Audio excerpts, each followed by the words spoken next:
para a gente conversar sobre esse texto, Filosofia da Dança, né? Que é um texto do filósofo Paul Valéry, um texto, acho que do início de 1913, 16? 36. Então, é isso aí. Eu vou passar a palavra para ele aqui, para ele começar, e aí depois eu falo algumas coisas sobre esse texto também. Bom dia para todo mundo, já falei bom dia, mas estou repetindo novamente. No meu celular aqui, que nenhum ladrão quer, olha como é que é o bichinho. É 9h38, né? Acho que a gente... uns 20 minutos cada um e a gente conversa um pouco, né? Tá bom? Meia hora, uns 30 minutos. Veja bem, eu gostaria de dizer assim que esse encontro, ele começou, na verdade, o encontro que eu digo de hoje, né? Ele começou, na verdade, no nosso segundo colóquio, né? A professora Terezinha Petrúcia foi homenageada no nosso colóquio e ela apresentou a conferência de abertura. E na conferência de abertura, ela me apresenta esse texto, né, do Paul Valéry, sobre a filosofia da dança. E eu fiquei muito curioso com esse texto. Imediatamente eu pedi para Petrúcia me possibilitar o acesso a esse texto. Ela tirou uma cópia para mim do texto em francês. Depois, Fábio, acho que descobriu que tem uma versão em português, publicada numa revista, né? Ela tem essa versão em português, está na internet. E aí eu fiquei entusiasmadíssimo pelo texto, li o texto na versão francesa, depois li com os alunos na versão em português. E eu fiquei pensando assim, uma coisa que me marcou nessa leitura, é que quando nós filosofamos, nós perguntamos pelo que é. Essa é a questão que mobiliza o filósofo. O filósofo é aquele que pergunta pelo que é. Então, o Paul Valéry, na verdade, naquele momento, ele estava perguntando o que é a dança.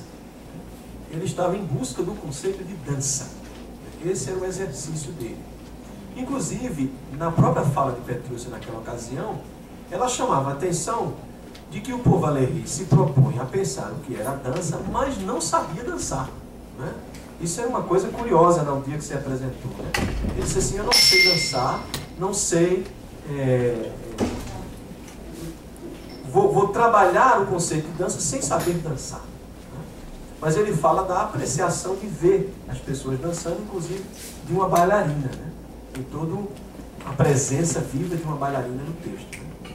Então isso me chamou muita atenção. E aí eu disse, se a filosofia se pergunta pelo que é, e naquela ocasião se está filosofando porque se está perguntando o que é a dança, né?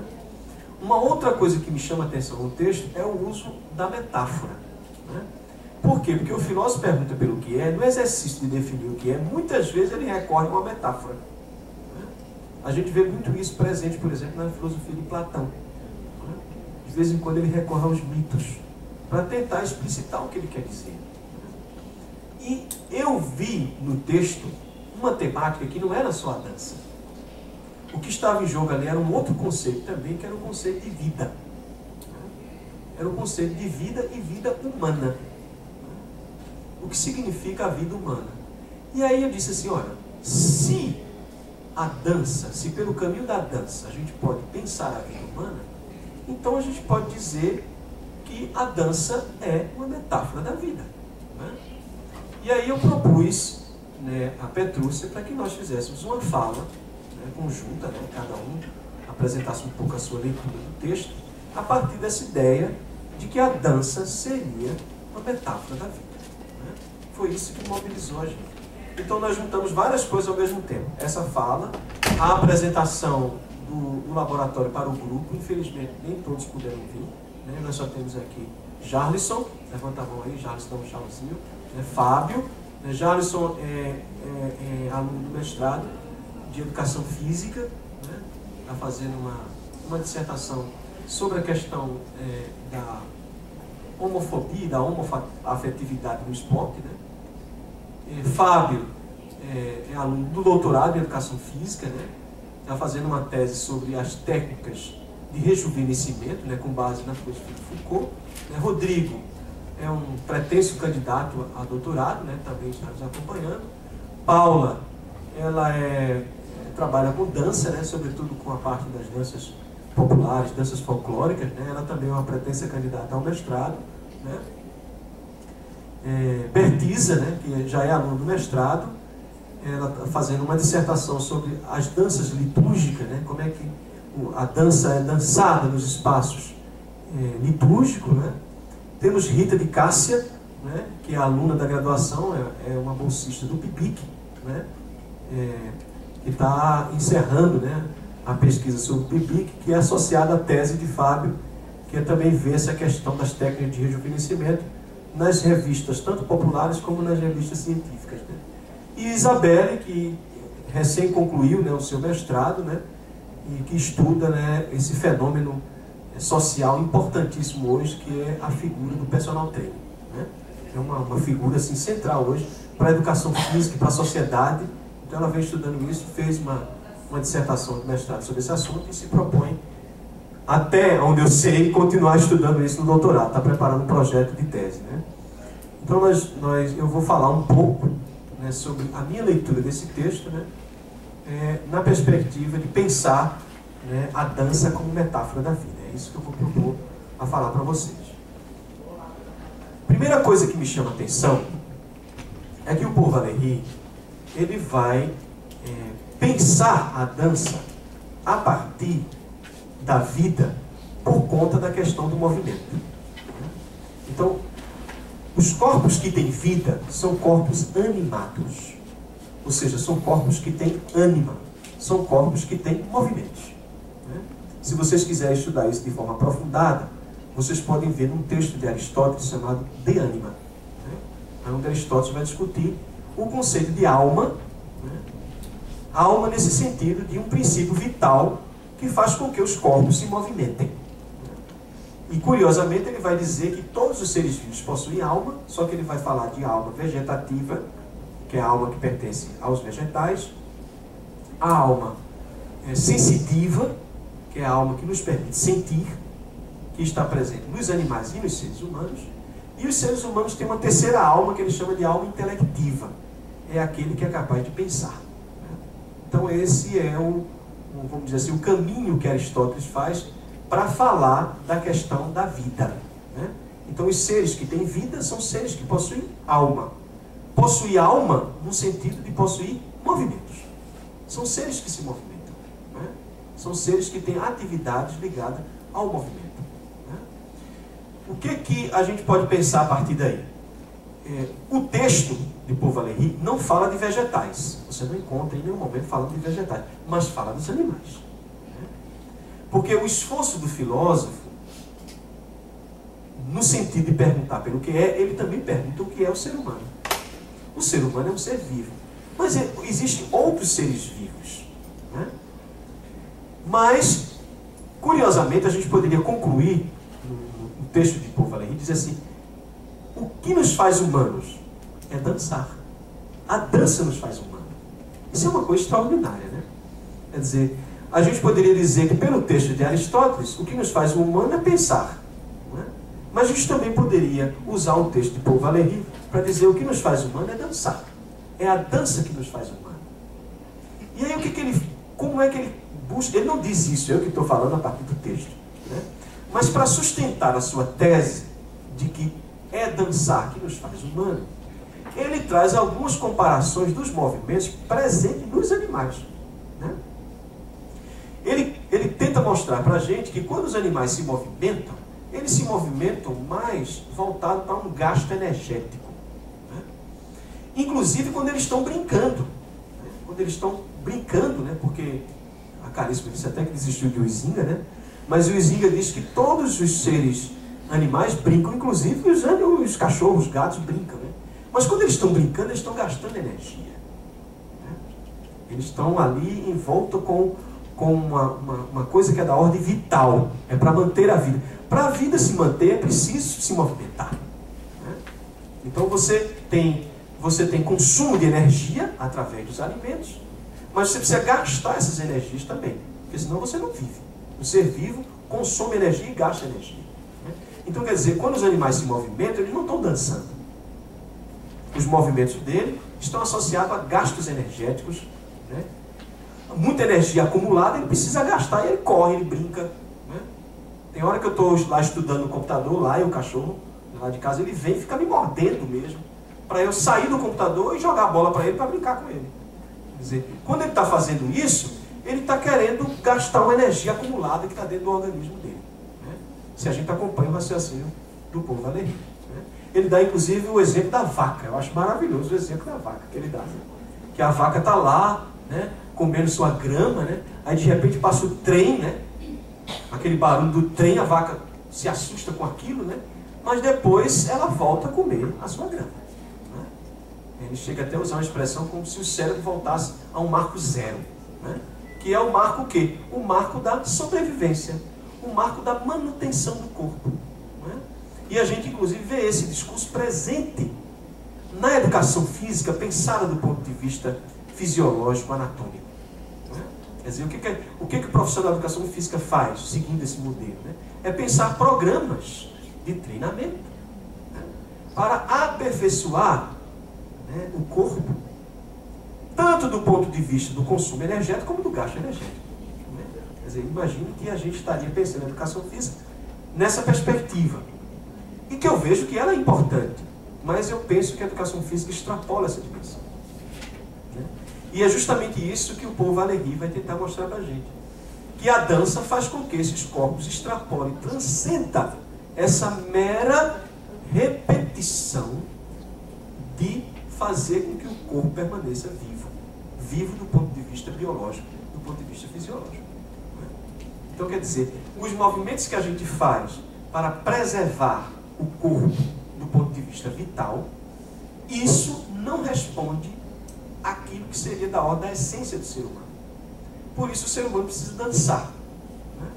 E aí o que ele vai dizer? Ele vai dizer, e isso é uma coisa importantíssima para mim, que quando o corpo dança, ele realiza uma série de movimentos que não estão associados à preservação da vida biológica.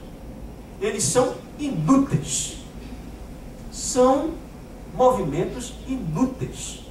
Então há uma presença aí de uma força da inutilidade desses movimentos. Então o ser humano dança e esses movimentos, eles são inúteis. Inúteis no sentido associado à preservação biológica do corpo. Mas eles são úteis para nós nos expressarmos enquanto humano, né? Então isso me marcou demais dentro do texto do Paul Valéry, né? Quer dizer, aquilo que é inútil para a vida biológica, para preservar a vida biológica. Você tem que caminhar 3 vezes por semana, pelo menos 20 minutos. Por que você vai fazer isso? Essa caminhada é que, o discurso presente nessa caminhada é que você vai preservar a sua vida, você vai manter a sua vida num certo equilíbrio, né?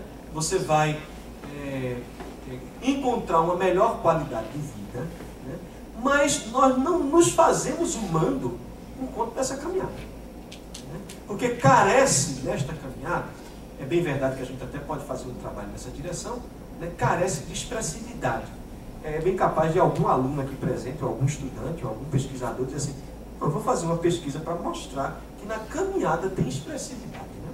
E é até possível se conseguir isso, né?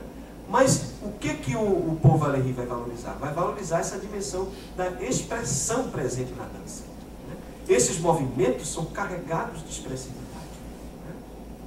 Então, isso inclusive, quando eu li todos esses aspectos do texto, me lembrei muito de Merleau-Ponty, lá naquela frase que ele diz, e que a professora Terezinha Petrúcia destaca isso num texto que ela escreve, no Corpo como Obra de Arte, né? Justamente isso. Merleau-Ponty diz, antes de compararmos o corpo humano com um objeto físico, um objeto da física, e ali ele estava pensando no espaço, sobretudo, né? Porque o homem não pode ser... Nós somos corpos, nós somos seres corporais, portanto nós somos seres extensos. Por ser extenso, nós ocupamos um lugar no espaço. Mas esse modelo de dizer que nós somos seres extensos, que ocupamos um lugar no espaço, não diz, na verdade, essa dimensão que é da ordem do humano. Né? Porque carece aí para Merleau-Ponty de uma intencionalidade na ocupação do espaço. Então, essa intencionalidade da ocupação do espaço, ele inclusive opta por, no lugar de dizer que os nossos corpos se posicionam, eles se situam no espaço. Ele opta por usar o conceito de situar-se no lugar de estar posicionado. Vocês não estão simplesmente posicionados na cadeira. Né?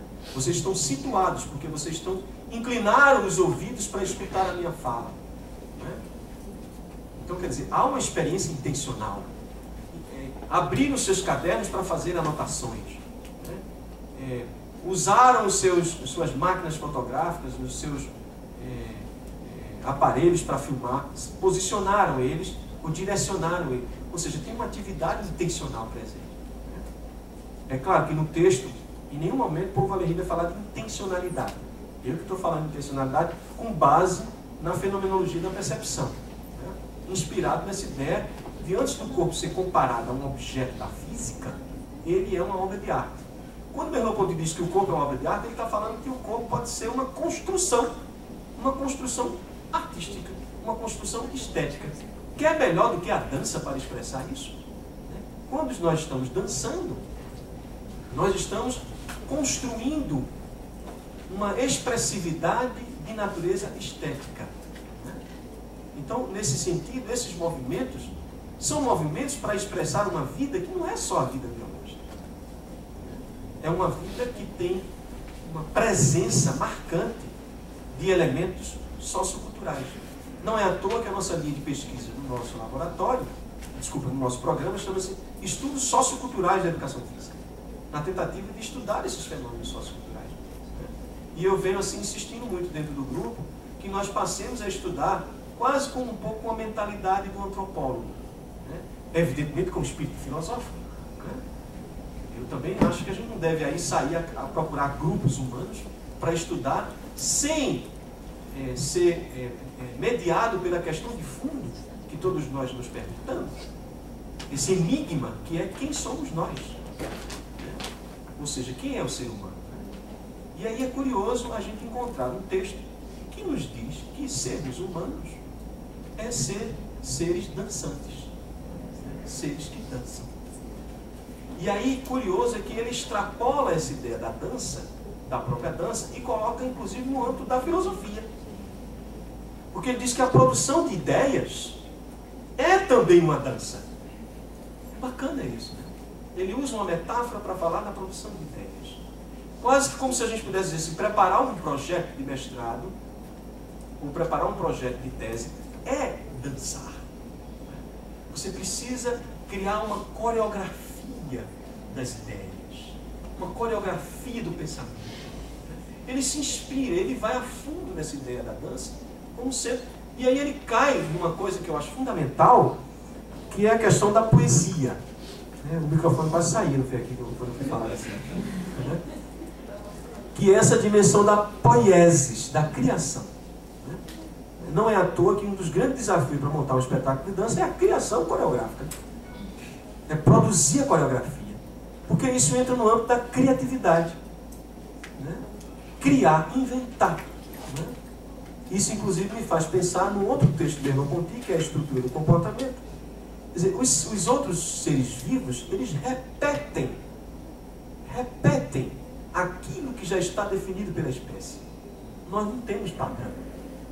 Quando nós nos perguntamos quem somos nós, é porque o modo de viver como humano, ele é aberto.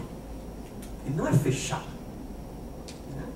Então, é uma estrutura aberta. É claro que essa abertura, Merleau-Ponty é muito sábio, essa abertura também não é o nada. Por isso que ele tem um confronto com Sartre. Né? Essa abertura não pode ser um nada. Porque eu sou um ser corporal, preciso beber água, preciso ir no banheiro fazer xixi. Né? Então essas dimensões também contam na minha existência. Né? Mas eu sou um ser que transcendo ela também. Né? Transcendo, né? Mas a partir de uma vida corpórea. Né? É um transcender que não me leva a um nada, mas me leva à condição de ser corpo. Quer dizer, o que a dança nos traz? A dança nos traz essa possibilidade de expressividade, de criação, de reinventar os movimentos.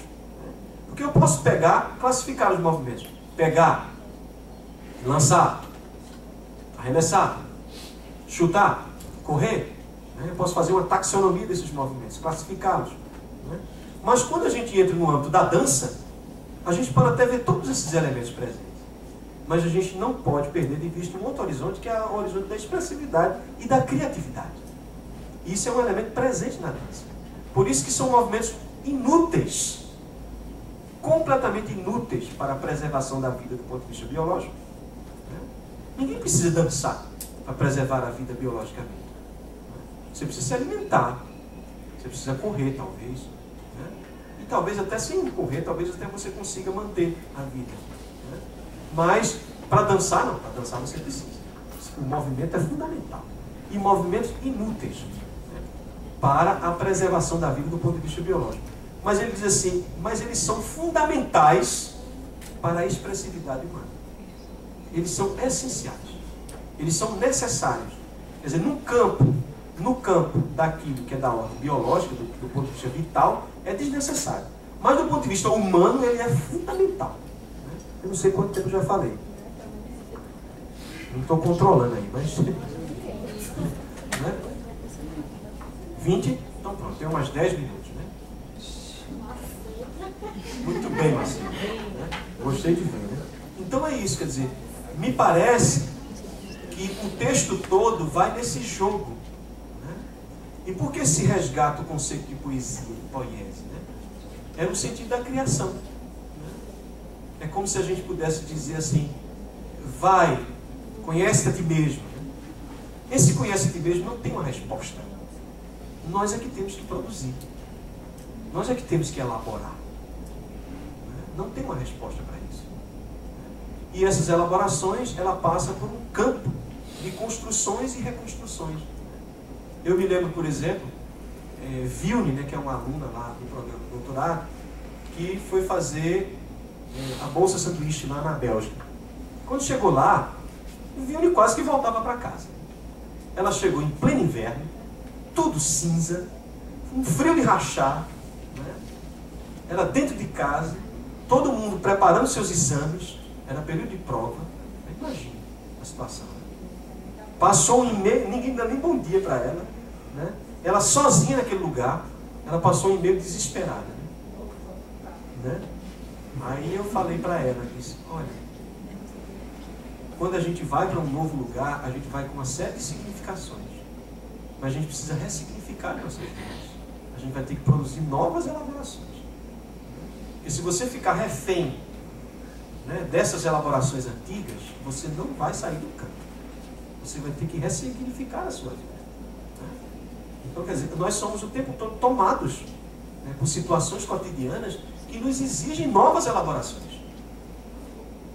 E a força dessas novas elaborações está exatamente na arte, na criação, na invenção. Né? Então a gente não pode pensar que a arte ou a criatividade é simplesmente para produzir novas coreografias.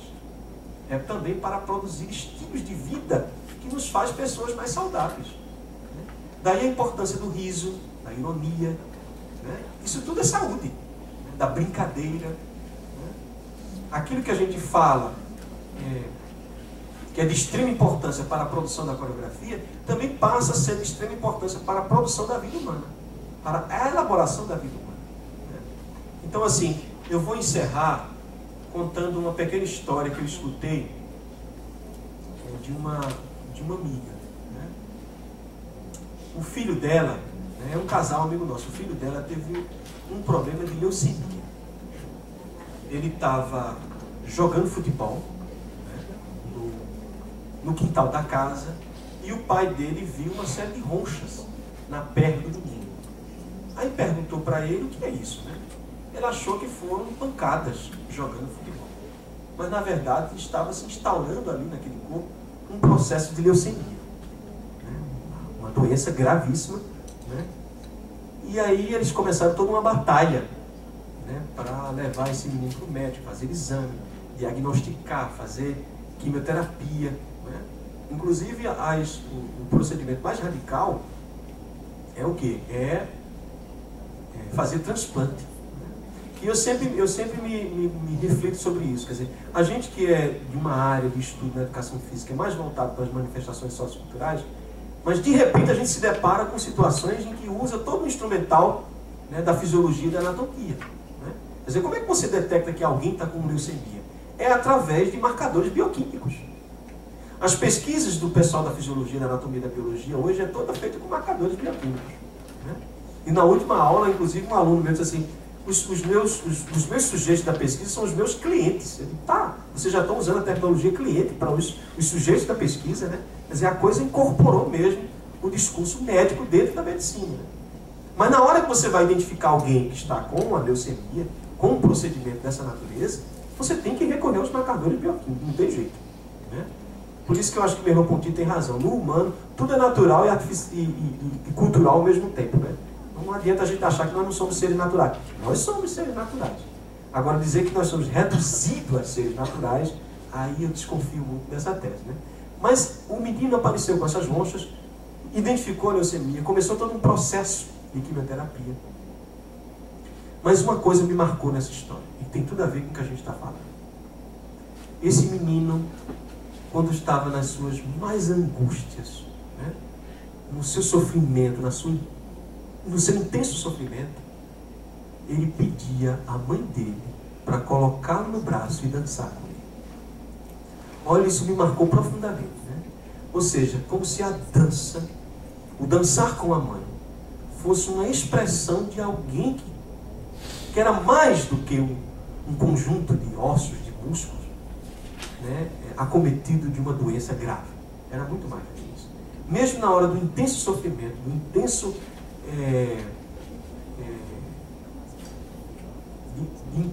uma situação difícil para ele, o que o acalmava, o que lhe fazia humano, vamos dizer assim, o que lhe humanizava naquele hospital, era quando ele estava nos braços da mãe, dançando com ela. Isso é uma coisa extraordinária. Eu acho que isso serve para, vamos dizer assim, quase como mesmo que esse evento não existisse do ponto de vista real, ele poderia ser usado como um recurso metafórico para dar todo o sentido do texto do Paul Valéry. E com isso eu encerro aqui, e aí fica com minha vida aqui. Obrigado a vocês.